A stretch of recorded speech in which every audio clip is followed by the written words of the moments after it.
내가 이틀 밤낮을 뜬 눈으로 세워가며 끓인 그 꼬리곰탕이 아파트 1층. 음식물 쓰레기통 옆 시멘트 바닥에 나뒹굴고 있는 걸 봤을 때 내 심장이 어떻게 갈기갈기 찢어졌는지 너는 평생 모를 거다. 어머니 집에서 나는 퀴퀴한 노인네 냄새, 싸구려 식당 냄새가 배어 있어서 비위 상해 못 먹겠다고 했지. 그래, 내 음식에서 냄새가 나고 역겨우면 내가 매달 내 지갑에 꽂아주는 그 생활비 카드에서도 노인네 냄새가 나겠구나. 음식물 찌꺼기 냄새가 진동하는 그 쓰레기장 한가운데서 나는 내 손으로 직접 그 신용카드를 반으로 똑 부러뜨렸습니다. 내 피땀이 역겨우면 내 돈도 쓰지 말아야지. 안녕하세요. 인생상담소 은혜여사입니다. 구독자님들, 혹시 자식들 주려고 반찬하다가 손목 연골이 나가고 허리 휘어본 적 있으신가요?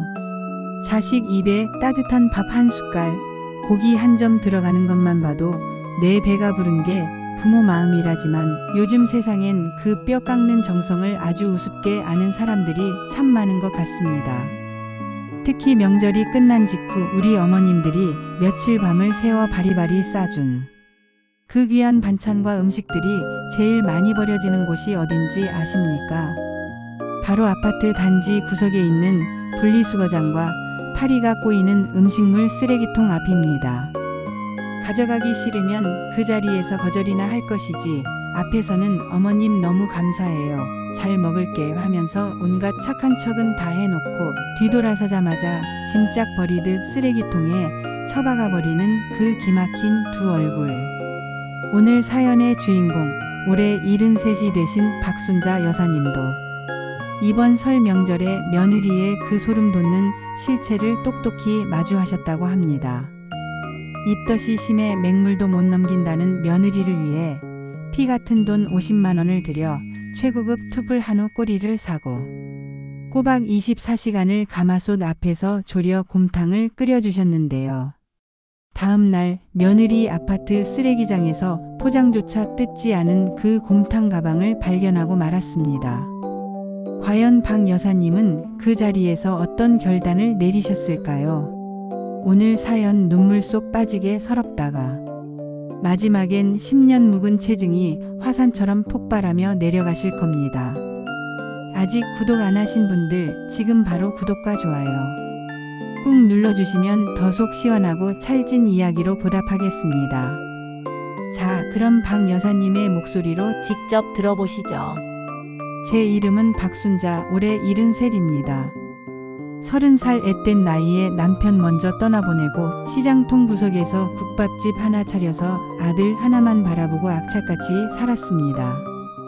40년 넘게 매일같이 무거운 뚝배기를 나르고 가마솥을 젓다 보니 제 손마디는 남자 손처럼 굵어질 대로 굵어졌고 손가락 지문은 다 닳아 없어져서 관공서 가서 지문 인식도 안 될 정도입니다. 비가 오나 눈이 오나 돼지 누린내, 소변 냄새 맡아가며 모은 돈으로 아들 놈 대학 가르치고 번듯한 대기업까지 보냈을 때 저는 세상을 다 가진 것처럼 기뻤습니다. 아들 놈이 서울에서 나고 자란 아주 곱고 세련된 아가씨를 데려와 결혼한다고 했을 때 솔직히 걱정도 됐습니다. 평생 시장통에서 기름때에 묻은 앞치마만 두르고 산 시어머니를 부끄러워하면 어쩌나 싶었죠. 우리 며느리는 참 여리여리하고 냄새에 아주 민감하고 입이 짧은 아이였습니다. 결혼 전부터 저희 식당에 인사를 오면 어머니, 저는 위가 약해서 고기 누린내 조금만 나도 체해요 하면서 밥을 깨작거리기 일쑤였죠. 심지어 명절에 본가에 올 때면 어머님 옷에서 국밥집 냄새가 밴 것 같아요, 환기 좀 시킬게요 하면서 은근히 창문을 활짝 열어젖히곤 했습니다. 그때마다 제 가슴 한구석이 콕콕 쑤시고 상처를 받았지만 그래도 밥 장사하는 늙은 시어머니 만나서 귀하게 자란 우리 며느리가 고생이네 싶어 늘 꾹 참고 안쓰럽게 여겼습니다. 아들 내외가 결혼하고 2년 동안 소식이 없다가 올해 설 명절을 딱 한 달 앞두고 드디어 임신을 했다는 반가운 소식을 전해왔습니다. 제 목숨과도 같은 내 손주가 생겼다니 그동안 며느리에게 섭섭했던 마음은 온데간데 없이 사라지고 그저 고맙고 예쁘기만 하더군요. 그런데 이번 설 연휴 첫날 아들놈이 며느리를 데리고 본가에 왔는데 애 얼굴이 반쪽이 되어 있었습니다. 며느리가 퀭한 얼굴로 소파에 쓰러지듯 눕더니 그러더군요. 어머님, 저 입덧이 너무 심해서 물 한 모금 제대로 못 넘기겠어요. 속이 울렁거려서 도저히 앉아 있을 수가 없어요. 명절인데 도와드리지도 못하고 어떡하죠. 그 창백한 얼굴을 보니 덜컥 겁이 났습니다. 홀몸도 아닌데 저렇게 못 먹으면 내 손주는 어쩌나 싶었죠. 아가 일은 무슨 일이냐. 너는 꼼짝 말고 안방에 들어가서 따뜻하게 몸 지지고 누워 있어라. 애미가 뼈 푹 고와서 기운 나는 거 해줄 테니 걱정 마라. 저는 며느리를 안방에 눕혀놓고 당장 겉옷을 챙겨 입고 제가 40년 거래한 단골 정육점으로 달려갔습니다. 사장님, 오늘 들어온 물건 중에 제일 비싸고 좋은 투불 한우 꼬리만 싹 다 골라내주소. 우리 며느리가 홀몸이 아닌데 통 아무것도 못 먹는다네. 냄새 하나도 안 나는 최고급으로만 줘요. 전복도 건어물집 가서 제일 큰 놈으로 10만 원어치 사올 테니까 싹 다 싸주소. 제 카드로 50만 원이 넘는 큰 돈을 결제하면서도 손끝 하나 떨리지 않았습니다. 오히려 기분이 좋았죠. 내 새끼, 내 손주 입에 들어갈 거니까요. 그날부터 저의 고독하고 뼈 깎는 사투가 시작됐습니다. 꼬리곰탕은 그저 끓인다고 되는 게 아닙니다. 핏물 빼는 데만 반나절 12시간이 걸립니다. 행여나 냄새에 예민한 며느리가 헛구역질이라도 할까봐 1시간에 한 번씩 차가운 얼음물을 갈아주며 불순물을 완벽하게 빼냈습니다. 식당 마당에 있는 커다란 가마솥을 박박 문질러 씻고 거기에 장작불을 올렸습니다. 한번 푹 끓여서 올라오는 그 시커먼 첫물은 단 한 방울도 남김없이 미련 없이 다 버렸습니다. 그리고 다시 뜨거운 뼈를 일일이 솔로 문질러 씻어냈죠. 내 짐은 없는 손가락이 될 것처럼 뜨거웠지만 참았습니다. 밤이 깊어 아들 내외는 안방에서 코를 골며 편하게 자는데 저는 73세 나이에 찬 바람 부는 주방과 마당을 오가며 밤을 새웠습니다. 곰탕이라는 게 정성입니다. 불 옆을 잠시라도 떠나면 안 되거든요. 하얗게 국물이 우러나오기 시작할 때부터는 무한한 인내심으로 기름을 걷어내야 합니다.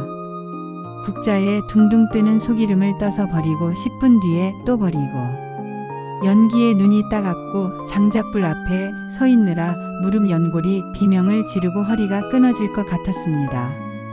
새벽 4시쯤 되니 다리에 쥐가 나서 바닥에 주저앉기도 했죠. 하지만 가마솥 안에서 뽀얗게 우러나는 국물을 보니 피로가 다 가시는 것 같았습니다. 마지막엔 10만 원 주고 사온 주먹만 한 전복까지 깨끗하게 칫솔로 구석구석 닦아서 푹 고아 넣었죠. 꼬박 24시간을 뜬 눈으로 세어가며 끓여서 완성한 황금 같은 꼬리곰탕. 기름기 하나 없이 아주 맑고 진한 세상 어디서도 돈 주고 못 살 정성의 국물이었습니다. 환경호르몬 조금이라도 나올까봐 무거운 내열 유리 반찬통 6개를 끓는 물에 일일이 소독했습니다. 거기에 진한 국물을 찰랑거리게 담고 뼈에서 쏙쏙 빠지는 야들야들한 꼬리고기와 큼직한 전복을 가득 채웠습니다. 혹시라도 차에 싣고 가면서 국물이 새서 차에 냄새라도 뵐까봐 뚜껑을 닫고 그 위에 비닐 랩으로 3번이나 칭칭 감아서 완벽하게 밀봉했습니다. 제가 식당에서 쓰는 두꺼운 자주색 보냉 가방에 얼음팩까지 야무지게 넣어서 포장을 마쳤을 땐 제 2다리가 후들거려서 싱크대를 붙잡지 않으면 서 있기조차 힘들 정도였습니다. 명절 연휴 마지막 날 오후 아들 내외가 집으로 돌아갈 때 그 무거운 가방을 며느리 손에 조심스레 쥐어주었습니다. 아가, 이거 내가 밤새도록 손 앞에서 기름 다 걷어내고 끓인 거라 고기 누린내 하나도 안 날 거다. 집에 가서 파 송송 썰어 넣고 따뜻하게 국물이라도 훌훌 마셔보렴. 억지로 고기 씹지 말고 국물이라도 넘겨야 애가 크지. 며느리가 그 가방을 두 손으로 받아들며 아주 감동한 표정으로 목이 맨 듯한 목소리로 말하더군요. 어머님, 져주시려고 밤새 안 주무신 거예요. 너무 감사해요. 진짜 신기하게 고기 냄새가 하나도 안 나네요. 집에 가서 오빠랑 꼭 챙겨 먹고 기운 낼게요. 어머님 진짜 최고예요. 사랑해요. 그 싹싹한 말 한마디, 예쁜 미소. 한 번에 이틀 밤을 꼬박 세운 피로와 욱신거리는 허리 통증이 눈 녹듯 사라졌습니다. 그래, 힘들어도 이 맛에 자식 먹이는 거지. 우리 손주 잘 자라겠구나. 저는 흐뭇하게 웃으며 차가 멀어질 때까지 손을 흔들어 배웅을 했습니다. 그런데 그 행복한 착각은 채 하루도 가지 못했습니다. 바로 다음 날 아침이었습니다. 거실 소파 밑을 청소기로 밀고 있는데 아들놈이 흘리고 간 자동차 스마트키가 툭 하고 굴러 나오더군요. 아차 싶었습니다. 당장 내일 모레 출근해야 할 텐데 차 키가 없으면 출근은 어떻게 하나 싶어 전화를 걸어보니 아들이 회의 중인지 전화를 안 받았습니다. 연휴 마지막 날이니 집에 있겠거니 싶어 제가 직접 시외버스를 타고 1시간을 달려 아들네 아파트로 향했습니다. 미리 연락을 할까 하다가 어제 싸준 곰탕은 잘 데워 먹었는지 혹시 우리 며느리 입맛이 좀 돌았는지 궁금해서 서프라이즈로 가보자 했죠. 마음이 들떠서 발걸음도 가벼웠습니다. 아파트 단지에 도착해서 아들이 사는 103동으로 걸어가고 있었습니다. 1층 현관 공동현관문 바로 옆에 커다란 쓰레기 분리수거장과 음식물, 쓰레기를 버리는 초록색 큰 통들이 줄지어 있더군요. 무심코 그 앞을 스쳐 지나가려는데 제 늙은 눈에 아주 익숙하고 이질적인 물건 하나가 확 들어왔습니다. 음식물 쓰레기통 바로 옆 국물이 튀어 지저분한 시멘트 바닥에 아무렇게나 내동댕이 쳐져 있는 자주색 보냉 가방. 보자마자 숨이 턱 막혔습니다. 제가 어제 며느리 손에 소중하게 쥐어주었던 바로 그 제 식당 가방이었습니다. 손잡이 부분에는 제가 묶어둔 리본 매듭까지 그대로 묶여 있었죠. 심장이 쿵하고 저 밑바닥으로 떨어지는 기분이었습니다. 아닐 거야. 색깔만 같은 다른 가방이겠지. 누가 저런 멀쩡한 가방을 통에 넣지도 않고 바닥에 버리겠어. 저는 덜덜 떨리는 손을 뻗어 조심스럽게 그 가방의 지퍼를 열었습니다. 그리고 그 안을 들여다본 순간 저는 다리에 힘이 풀려 썩은 냄새가 진동하는 그 쓰레기장 바닥에 철퍼덕 주저앉고 말았습니다. 가방 안에는 제가 랩으로 3번씩 칭칭 감아 공들여 포장했던 무거운 유리 반찬통 6개가 고스란히 들어 있었습니다. 뚜껑을 단 한 번도 열어보지 않은 어제 제가 싼 포장 그대로의 상태. 하얗게 기름이 굳어있는 곰탕 국물 위로 제가 칫솔로 문질러 씻었던 그 비싼 전복들이 둥둥 떠있는 그 모습 그대로였습니다. 음식물 쓰레기통 뚜껑을 열고 그 안에 쏟아버리기조차 귀찮고 역겨웠던 겁니다. 무겁고 귀찮으니까 냄새나니까 그냥 가방 통째로. 그 파리가 고이는 쓰레기통 옆 구석에 짐작처럼 던져두고 간 겁니다. 순간 머릿속이 새하얘지면서 뜨거운 눈물이 왈칵 쏟아졌습니다. 내가 73 늙은 몸으로 24시간 동안 장작불 앞에서 기름을 걷어내며 끓인 내 피땀이 50만 원어치 투불 한우가 아니 내 심장 같은 마음이 통째로 쓰레기장에 버려져 있었습니다. 손가락이 다 닳도록 고생해서 키워낸 내 인생마저 저 쓰레기통에 처박힌 것 같은 끔찍한 모멸감이 밀려왔습니다. 비틀거리며 자리에서 일어났습니다. 슬픔은 순식간에 흔적도 없이 사라지고 핏발선 분노와 살기만 남더군요. 저는 그 무거운 자주색 보냉 가방을 다시 번쩍 들쳐매고 아들 집으로 올라갔습니다. 현관문 앞에 서서 떨리는 손으로 비밀번호를 누르고 문을 활짝 열어젖혔습니다. 신발장 너머 거실에서 아주 경쾌하고 하이톤의 여자 웃음소리가 들렸습니다. 며느리가 거실 소파에 아주 편안한 자세로 기대앉아 친구랑 스피커폰으로 통화를 하고 있더군요. 그리고 제 코를 찌르는 아주 강렬하고 매운 고추기름 냄새. 거실 대리석 식탁 위에는 배달 용기에 담긴 시뻘건 마라탕과 치즈가 잔뜩 올라간 매운 불족발이 어지럽게 펼쳐져 있었습니다. 입덧해서 맹물도 못 마신다며 죽는 소리를 하던 며느리는 양손에 비닐 위생장갑을 끼고 새빨간 양념이 묻은 불족발 뼈다귀를 아주 야무지게 뜯으며 전화통화를 하고 있었죠. 야, 말도 마. 우리 시어머니 진짜 유난도 그런 유난이 없어. 이번 명절에 꾸리곰탕 끓여준다고 밤새 마당에서 부스럭거려서 내가 잠을 하나도 못 잤잖아. 전화기 넘어 친구가 웃으며 묻더군요. 그래서 그 귀한 거 사왔어? 먹었어? 미쳤어? 내가 그걸 왜 먹어? 어휴, 난 그 노인네 특유의 키키한 냄새랑 그 시골 식당. 돼지 냄새 배어있는 음식은 비위 상해서 구역질 나 못 먹겠더라. 어제 차에 싣고 오는 내내 멀미 나서 진짜 토할 뻔했어. 헐, 그럼 어떡해? 냉장고에 넣어놨어? 아니, 그거 무거운 유리통에 싸줘서 옮기기도 귀찮고 뚜껑 열면 우리 집 냉장고에 노인네 냄새 벨까 봐 짜증났거든. 그래서 아까 오빠 차 키 잃어버렸다고 찾으러 나갔을 때 내가 몰래 들고 나가서 아파트 음식물 쓰레기통 옆에 버리고 왔지. 통 열어서 쏟아 붓기도 비위 상해서 그냥 가방째로 던져버렸어. 어차피 버릴 거 뭐하러 50만 원이나 들여서 주는지 몰라 진짜. 눈치도 없어. 그 악마 같은 목소리를 듣는 순간 제 머릿속에서 이성의 끈이 툭 하고 끊어졌습니다.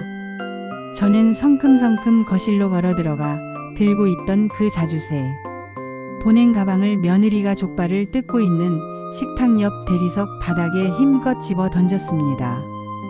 쾅! 엄청난 파열음과 함께 무거운 유리 반찬통 6개가 산산조각 났습니다.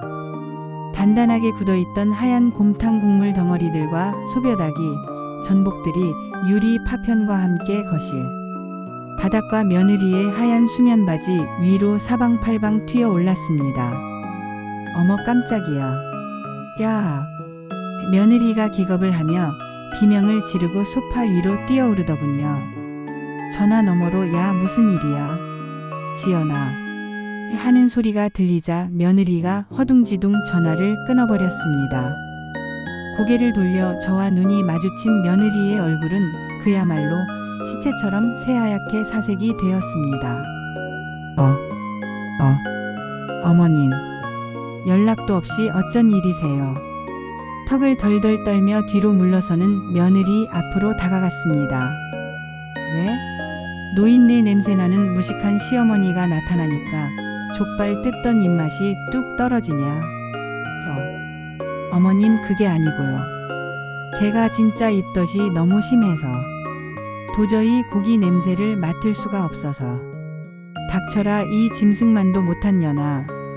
제가 온 아파트가 떠나가라 벼락같이 소리를 지르자 며느리가 바닥에 엎드리며 어깨를 움츠렸습니다. 입덧이 심해서 고기 누린내를 못 맡는 년이 저 시뻘건 마라탕 고추기름 냄새에 캡사이신 불족발은 뼈째로 아주 개처럼 잘도 씹어 먹더구나. 뭐? 내 평생의 일터인 내 식당에서 노인네 냄새가 나? 내 40년 피땀이 비위가 상해? 그렇게 역겹고 가져가기 싫으면 그 자리에서 안 받겠다고 거절을 할 것이지.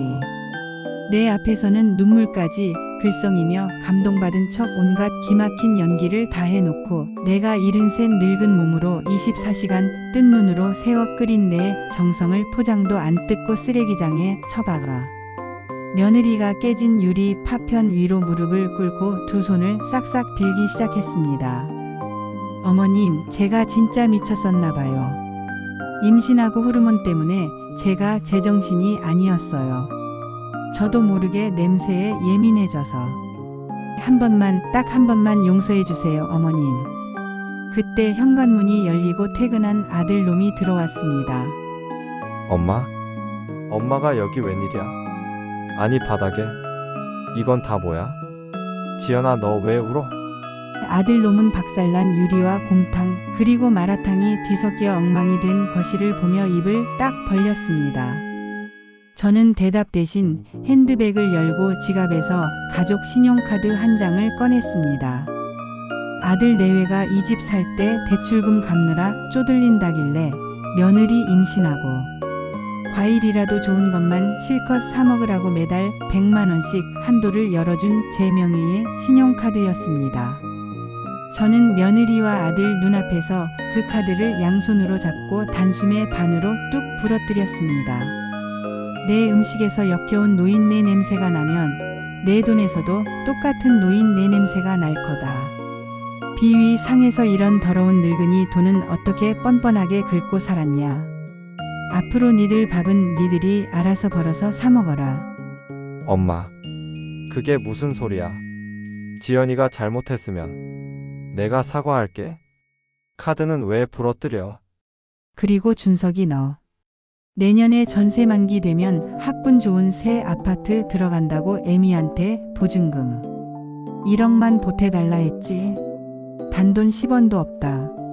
내 통장에 있는 돈에서 노인네 냄새, 시골 국밥집 냄새가 진동을 해서 니들 부부 비위 상할까 봐 무서워서 못 주겠다. 엄마, 왜 그래 진짜? 지연이 임신 중이잖아. 아들이 제 옷자락을 잡고 매달렸지만 저는 매몰차게 그 손을 쳐냈습니다. 주머니에서 아들의 자동차 스마트키를 꺼내 박살난 곰탕 국물 위에 툭 던졌습니다. 이거 주워가라. 그리고 다시는 내 식당에 내 집에 얼씬도 하지 마. 명절에도 오지 마라. 내 호적에서 니들 이름 파버렸으니까 길 가다 마주쳐도 아는 척하지 마라. 저는 미친 듯이 울부짖는 며느리와 넛이 나간 아들을 남겨두고 뒤도 안 돌아보고 현관문을 나섰습니다. 엘리베이터를 타고 1층으로 내려오는데 거짓말처럼 꽉 막혔던 가슴이 뻥 뚫리고 속이 다 시원하더군요. 눈물 한 방울 나지 않았습니다. 그깟 보증금 1억. 그 돈이면 내 남은 인생 일 안 하고 크루즈 여행 다니면서 최고급 호텔에서 남이 해주는 냄새 안 나는 밥이나 실컷 먹고 살 수 있습니다. 집에 돌아온 즉시 며느리와 아들의 전화번호를 전부 수신 차단해버렸습니다. 나중에 주변에서 들리는 말로는 아들이 그날 자초지종을 알고 며느리를 짐 싸서 친정으로 쫓아냈고 보증금 1억 지원이 날아가자 대출 이자 문제로 이혼하네 마네 매일같이 지옥처럼 싸우고 있다더군요. 제 알바 아닙니다. 음식물 쓰레기통에 버려졌던 내 곰탕처럼 그 아이들도 제 인생에서 이미 쓰레기통에 폐기 처분되었으니까요. 전국의 며느리 여러분, 그리고 아들 놈들. 시어머니가 싸주는 반찬이 입에 안 맞을 수 있습니다. 짜고 맛없으면 버릴 수도 있죠. 하지만 앞에서는 고마운 척 챙겨가서 돌아선 직후 쓰레기장에 통째로 내다 버리는 건 인간의 도리가 아닙니다. 안 받을 용기도 없으면서 늙은 부모 뒤통수 치지 마십시오. 그 음식에는 시어머니의 달아 없어진 지문, 피, 땀, 눈물, 그리고 당신들을 향한 맹목적인 희생과 사랑이 들어있다는 걸 절대 잊지 마세요. 부모의 그 사랑을 쓰레기통에 기만한 대가는 결국 당신들의 인생이 똑같이 쓰레기통에 처박히는 비참한 결말로 돌아올 겁니다. 와. 박순자 여사님, 정말 대단하십니다. 무거운 곰탕. 가방을 며느리 발밑 대리석 바닥에 내동댕이 치고 신용카드를 그 자리에서 두 동강 내버리셨을 때 제 막혔던 가슴이 뻥 뚫리는 기분이었습니다. 어디 감히 입덧 핑계로 고추기름 범벅인 마라탕에 불족발을 뜯으면서 73 시어머니가 24시간 피땀 흘려 끓인 최고급 한우 곰탕을 쓰레기장에 통째로 버립니까? 진짜 벼락을 맞아도 모자랄 폐륜입니다.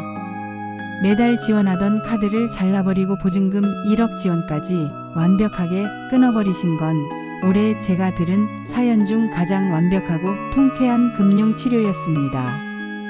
부모 돈 냄새는 기가 막히게 맡으면서 시어머니 정성에서는 노인네 냄새가 난다니요.